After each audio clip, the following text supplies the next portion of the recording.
शान्ताकारं भुजङ्गशयनं पद्मनाभं सुरेशं विश्वाधारं गगनसदृशं मेघवर्णं शुभांगं लक्ष्मीकान्तं कमलनयनं योगभिर्ध्यानगम्यं वन्दे विष्णु भवभयहरणं सर्वलोकैकनाथं। नमस्कार दोस्तों, धर्म क्रम में आपका स्वागत है। आज आप श्रवण करेंगे पुरुषोत्तम मास महात्म्य के 7वें अध्याय का।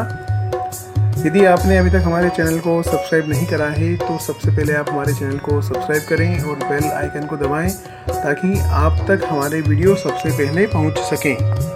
वसुदेव सुतं देवं कंसचारूणमर्दनं देवकी परमानंदं कृष्णं वंदे जगद्गुरुं। 7वां अध्याय।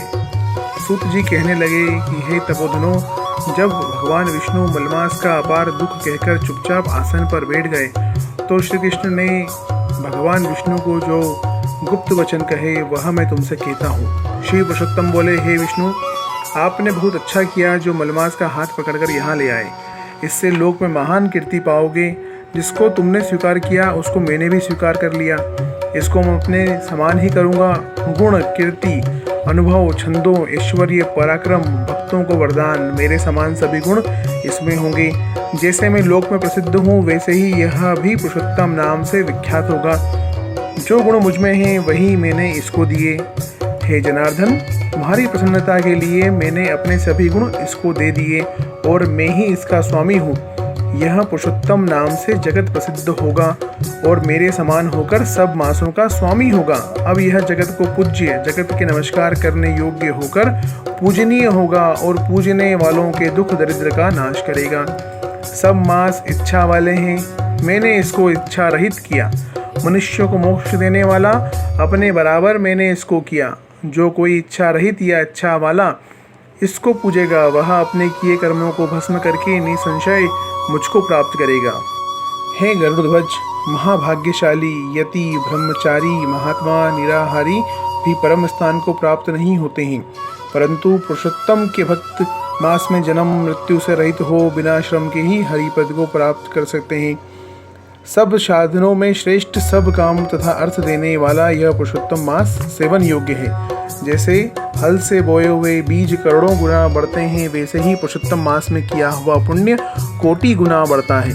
कोई चतुर्मास के व्रत यज्ञों द्वारा स्वर्ग में जाकर वहां भोग को भोग कर फिर इस पृथ्वी में आते हैं, किंतु जो पुरुषोत्तम का आदर से विधि पूर्वक सेवन करता है वह अपने कुल का उद्धार करके असंभव के समान मुझको ही प्राप्त होता है। जो महाअज्ञानी मनुष्य इस मास में जप दानादि नहीं करते और अच्छे कर्म नहीं करते, देव तीर्थ तथा ब्राह्मण से बैर करते हैं, वे दुष्ट भाग्य वाले दूसरे के भाग्य पर जीने वाले हैं। उनको खरगोश के सींग के समान स्वप्न में भी सुख नहीं होगा। जब मूढ़ मनुष्य मेरे प्रिय अधिक मास का तिरस्कार करेंगे और जो धर्म का आचरण नहीं करेंगे वह सदैव नरक के गामी होंगे। जो पुरुषोत्तम के निमित्त 3-3 वर्ष में धर्म का आचरण नहीं करते वह कुंभी, पाकादि नरकों में पड़ते हैं। जो अज्ञानी पुरुष स्त्री, पुत्र, पौत्र आदि के बंधन में फंसा रहता है वह अज्ञानी दुख रूपी दावानल में पड़ा रहता है। जिनका अज्ञान से मेरा प्रिय अत्यंत पुण्यवान पुरुषोत्तम मास बीत गया उनको कैसे सुख प्राप्त हो सकता है।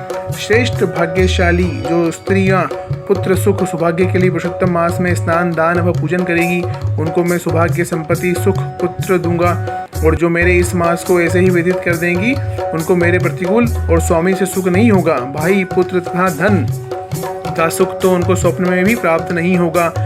अतः सब मनुष्यों को मेरे इस मास में स्नान, पूजा, जप आदि विशेष करके अपनी शक्ति के अनुसार दान करना चाहिए।